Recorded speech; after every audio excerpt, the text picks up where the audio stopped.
Hi everyone, welcome back to the second episode of the Self Reflection podcast.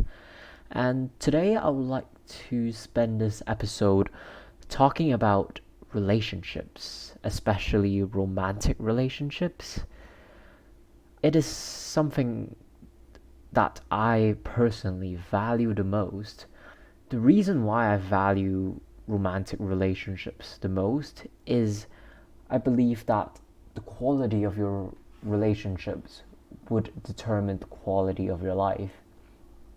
I think there was a study that was done by Harvard on adult development. It's basically the longest study in the world. It ultimately says that the quality of your relationships would determine the quality of your life. The better the relationships, the happier you'll become, and they live longer overall. So I would just want to spend this episode talking about the three biggest lessons I've learned from my previous relationships and doing some sort of self-reflection. And the first lesson that I've learned is to invest in a relationship based on how you're treated rather than how much you love them. I felt like we always tend to fall in love with the potential of how the relationship could be, how the partner could be, instead of looking at the reality. And I think that's so true because when I was in a relationship, when my partner do something right, I'll be like, wow, she's gonna be the love of my life. But when she does something that I don't really like or it's quite toxic, I tend to just ignore it. And I guess in my dreams, I would hope that she would change. But that's not the case. And another thing that's I would say that I've learned the really hard way is the way that someone treats you is a reflection of how they value you and what their priorities are. I guess I have to speak from my previous relationship with my ex. I met her in the final year of university, and at that time, I would say our priorities were quite different. Her priorities were about studies, as she really wanted to get first class honors.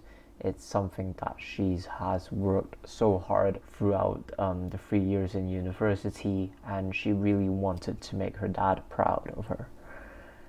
My priorities are a bit more different. My priorities has always been relationships, especially with my friends, with my family, and it's something that I just value the most.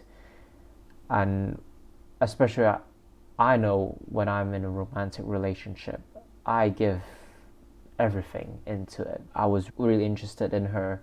After our first date, I felt like we're relatively compatible, where we're both relatively quite mature. We could talk for a long time, for like up to like 4 hours. But as the relationship goes on, I felt that I was always the one who was taking all the initiative, and it was very one-sided. And I actually had a chat with her about this, and she actually did say that like my priorities was studies, and I couldn't really give that much to the relationship, but she didn't want to let me go, which was like a bit weird, I would say. I don't know, but as you fall in love with someone, you kind of become very irrational, where even though you know that you're not their priority is something else, they can't put as much effort as you into the relationship, you still keep going when you know that it's not really right. I think towards the end of the relationship, it becomes very draining, and it's quite degrading when you know that you keep giving, you keep putting all the effort in, but it was never really reciprocated. I guess this is not the only reason why we broke up, which I'll talk about later. But I felt like sometimes people in general need to forget how you feel and remember like what you deserve, and do not allow someone to treat you poorly or not even treating you to the right standard just because you love them. And I guess there was a really good quote from Ruby Lola from the Personal Best podcast. He talks about if they wanted to, they would. So if they wanted to set up a date to go out with you, they would. If they wanted you to meet their parents, if they wanted you to spend time together, they would do all of those things because it matters to them, right? As I've said before, the way someone treats you is a reflection of how they value you and what their priorities are. And clearly, with my experience with my ex, our priorities were different, and when our priorities are different, the effort would be different, and our expectations to the relationship would be different, and it becomes really hard to maintain the relationship. The second lesson that I have learned is it's not my responsibility to fix someone. I guess I always wanted to help people, and when I saw what happened to my ex, where I think she was treated poorly by her ex, and she kind of always got betrayed with her friends, and basically she told me that when someone found a better option, they would always leave her. And like when I heard she opens up about that problem, I said to myself that I would never want her to feel that way again. But I guess in some ways, when someone really lacked trust, or when someone couldn't trust someone else, it's not up to you to help him or fix her, because at the end of the day, it's up to her to go on her healing journey and making sure that she can trust someone else. And I guess this is something that kind of,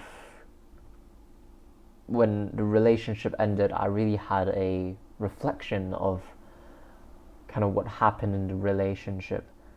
And I realized that she probably had an avoidant attachment style, where she really struggled to express her emotions or affection towards me. And obviously this is due to her previous relationship with her ex and her friends, where whenever she expressed herself, she either got backfired or people would kind of leave her, and it made her really difficult to trust other people. And with an avoidant attachment style, she really also struggled to trust people, and yeah, it was really difficult, as like I keep putting more effort into relationship, and I always felt like if I treat her the best I could, like she would love me. But the more it gets into the relationship, it just got worse and worse. And I just felt like I was always the one who's asking for things, and I just never felt like loved or like reassured in the relationship. But obviously, maybe she loved me in a way that is not the way that I wanted to be loved. But the relationship was just so hard. Like from the get go, like after 2 weeks, it becomes so difficult because our priorities were different and she really struggled to express herself. And that combination makes the relationship very difficult. And what I've learned is that a relationship shouldn't be this hard. And I think we're clearly on different pages, which means that our priorities were just a bit different. And maybe my style of loving someone is a bit different than hers, and I couldn't really give her what she wanted, and she couldn't really give me what I wanted. And the third lesson that I guess this was probably the biggest lesson, the biggest benefit for me after my relationship with my ex is knowing what I really want from a partner. And after listening to a lot of different podcasts, I realized that maturity is something that I really, really wanted from a partner.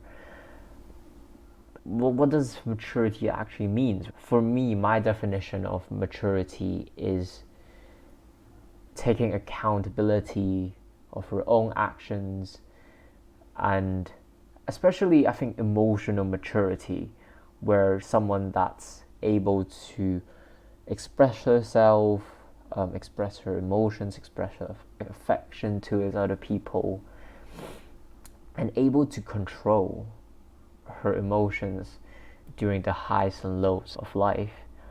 As I think in my previous relationship with my ex, whenever she has some issues in her life, she would just completely shut down, and it had such a big knock-on effect on the relationship, and it makes me like very depressed and very anxious as well, as I don't know when she's gonna have an issue, and I would just get left behind in the relationship, and it was just made me very anxious and depressing all the time.